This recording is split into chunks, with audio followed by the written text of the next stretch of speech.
على الاوردر هنشوفه مع بعض. 1 2 3 4 5 دول 5 سندوتشات بتاعنا. هقول لكم في نهايه الفيديو اسم المطعم ايه ومكانه فين، بس لو طلع الاكل تمام. يلا بينا نبدا الفيديو.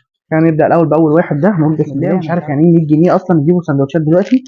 ده سندوتش البطاطس تقريبا. بصوا هو معمول في عيش لبناني بس عيش كبير يعني مش صغنن في الغالب. ده البانيه، ده الحشو بتاعه.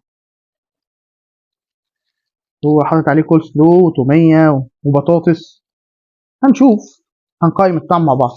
تقريبا العيش علشان خاطر اتبل شويه فاتقطع.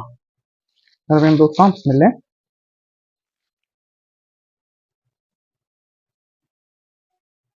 بص هو طعم البانيه المحطوط فيه اللي هو البانيه العادي ده اللي هو بتاع الكاس اللي بنجيبه من بره الجاهز. لكن انا لفت نظري جدا ان طعم الكول سلو بتاعته حلو قوي، وطعم العيش بتاعه طازه، فمدين طعم الستريبس او البانيه اللي حاطه طعمه مميز.